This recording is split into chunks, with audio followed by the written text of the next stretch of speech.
আসসালামু আলাইকুম। আজকে আমি আপনাদের সাথে শেয়ার করব কিভাবে ঝরঝরে মজাদার খিচুড়ি রান্না করতে হয়। খিচুড়ি খাবারটা সবাই অনেক পছন্দ করে। সেটা যদি হয় ঈদের দিন অথবা বৃষ্টির দিন, তাহলে তো কথাই নেই। খিচুড়ি রান্নার জন্য একটি পাত্রে আমি 1 কেজি চিনি গুঁড়া চাল নিয়েছি।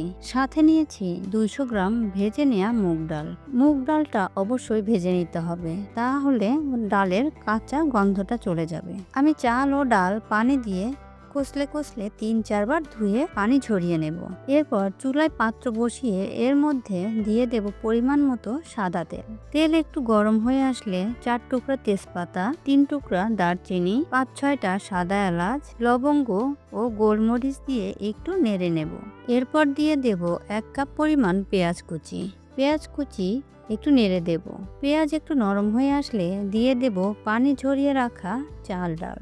চাল ডাল ভেজে নেব মিডিয়াম আঁচে। চাল ভাজতে ভাজতে যখন হাতে পাতলা মনে হবে তখন বুঝতে হবে চাল ভাজা হয়ে গেছে। এখন দিয়ে দেব ফালি করে রাখা 8-10টা কাঁচামরিচ। আবার একটু নেড়ে চেড়ে নেব।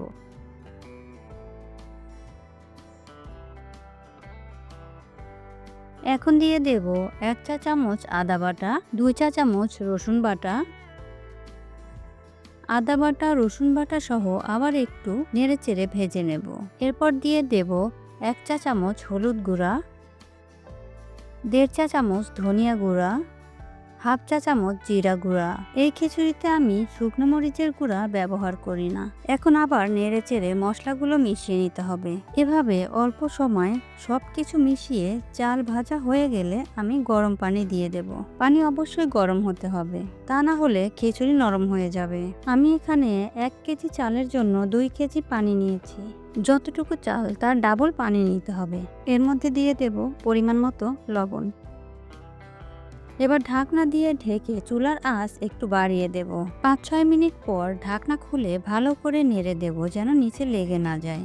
আবার ঢাকনা দিয়ে ঢেকে দেব ও চুলার আঁচ লো করে দেব, কারণ পানিটা প্রায় শুকিয়ে এসেছে।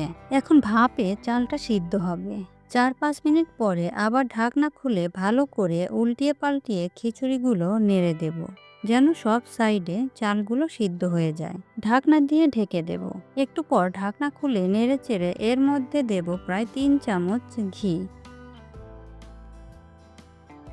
ঘি দিয়ে ঢেকে দেব। আপনারা আপনাদের পছন্দ অনুযায়ী দিতে পারেন।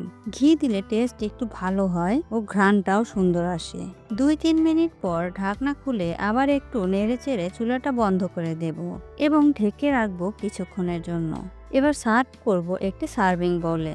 দেখতেই পাচ্ছেন খিচুড়ি কতটা ঝরঝরে ও লোভনীয় হয়েছে।